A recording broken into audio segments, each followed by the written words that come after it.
Hello YouTube friends, how are you doing today?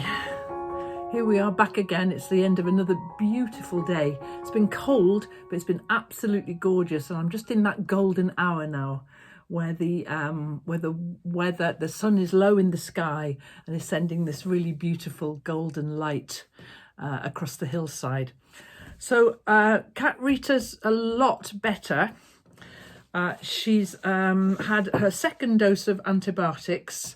Here they are. I've just given them to her, and it's liquid. So all the people who were in the comments down below saying, oh, if you got to give a medication to a pet, then wrap it up in cheese.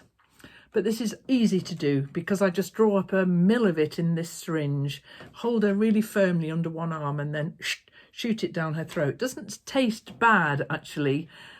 So the vet told me. I mean, I don't know how she knew that, but she doesn't seem to mind it. And it smells, I don't know, smells okay. So she's had her second dose of that now, and we'll be carrying on with that. Thank you very much for all the love you've been sending to Rita. She seems a lot better today. She's gone outside after her little bit of medicine. So thank you for all your concerns for Rita. It's really kind. So today then, a couple of things to talk about. You know, I've been knitting these dishcloths, face cloths. Well, all the while I've been knitting them, I've not been terribly excited about what the edges look like. They look a bit raggy. And I'm sure all of you have been screaming at the screen, no, Kate, don't knit them like that. Well, Judy from New Zealand didn't scream. She sent me a message to say, Kate, you might find it easier. She was very polite. You might find it easier to knit them like this. Now, I'd already cast this one on to knit another one, but I pulled it out because her idea is absolutely genius. And all you dishcloth knitters, you know this. I'm very late to this party, but here, look.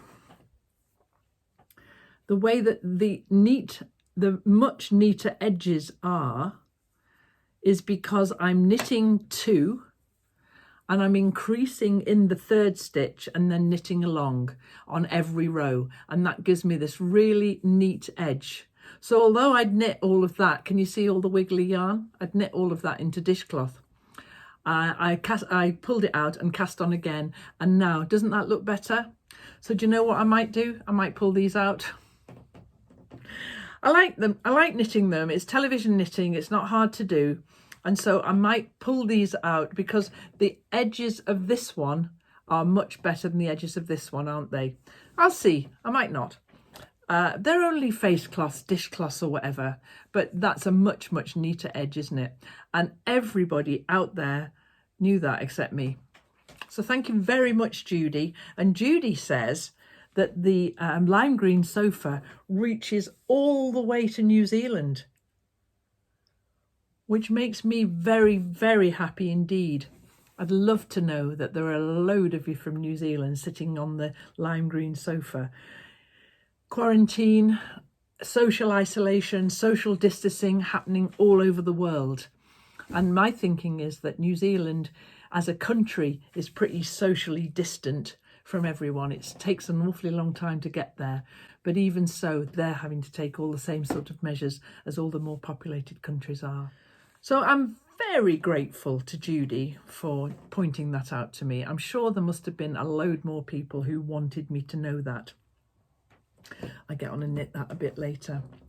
Now, Anna's been round today. We were 6 foot apart. It was all good. And she's been helping me doing some filming for the next garden vlog. Because the garden vlog #1, I really enjoyed making it, and she edited it and did all the music and everything, and she enjoyed doing that too. So we're planning the next one, which might be sometime next week. We might be able to put that one out because it's been great gardening weather, absolutely brilliant gardening weather.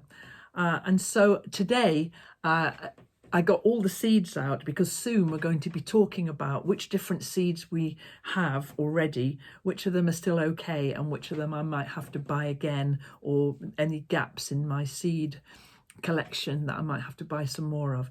But in doing that, I found this packet of dried peas.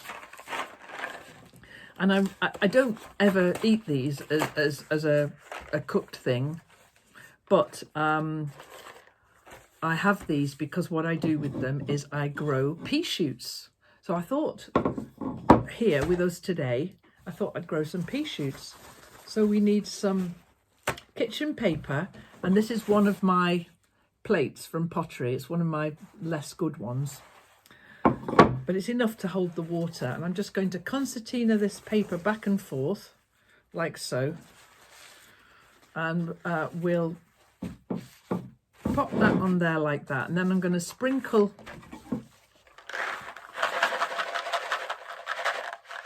a few peas on there, about that many, and this plate will hold the water.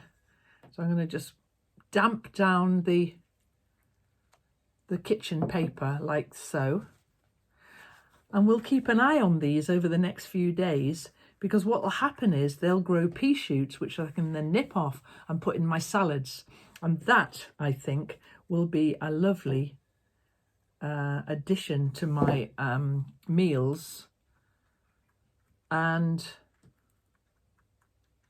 a bit of greenery before the greens start properly out in the garden.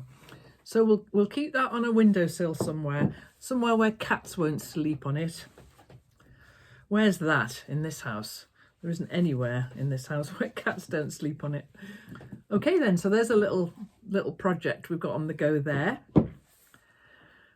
As I say, it's been a nice day today. I'm going to put a few more on actually, because there's a few gaps. There's no point in having gaps, is there? It's just one single layer of peas. See, I'll show you what it looks like now. There we go. We'll keep an eye on these over the next few days, and we'll see if if I get some nice pea shoots to eat. And I'll make sure that this paper never dries out. That's the whole idea. They'll just sprout. And we'll make a sandwich with pea shoots on it. So when I post these videos, I put a little link in the description box below with something that I'm enjoying looking at online, or something that I found somewhere. And yesterday's was one of my favourite folk bands from Northumberland. I hope you checked it out. I haven't decided what I'm going to put in the description box today, but have a look, see what I've found for you that you might enjoy, and pop down into the comments and say hello to everybody down there. Our virtual community is growing and growing. It's absolutely lovely. And so I really love thinking about you all on the lime green sofa, which we now know extends all the way to New Zealand. So I can't wave quite that far.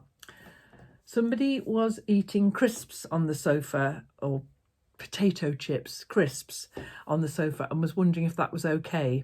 And then somebody else said it was fine so long as you shared them with everyone. And of course, that's the deal. If you bring snacks onto the sofa, make sure you've got enough for, well, maybe not everyone, because that's quite a lot of people, isn't it? I love this image of the lime green sofa. I really do. Don't forget it has pink cushions and patchwork footstools and virtual cats. Somebody else said, do we have to sit a metre apart on the lime green sofa? No, it's a virus-free sofa. Whatever goes on down there is whatever you want it to be. It's all virtual. It's brilliant for that. It really is. So I think I'm going to pass some mint humbugs down now. There they go. If you don't like them, just pass them to the next person along. There'll be somebody who'll enjoy them. They're my dad's favourites. So I hope everything's going well in your part of the world. We're here now at the beginning of spring. The spring equinox is all around about now. It could be winter.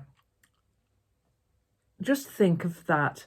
It could be the dead of winter and we were all indoors with horrible rain and snow and cold. And we're not. This is happening. It's absolutely wonderful. Today I took Eileen the goose for her first swim of the year. And I'm going to put a little tiny bit of footage in here for you to enjoy as I say goodbye and take care and look after yourself.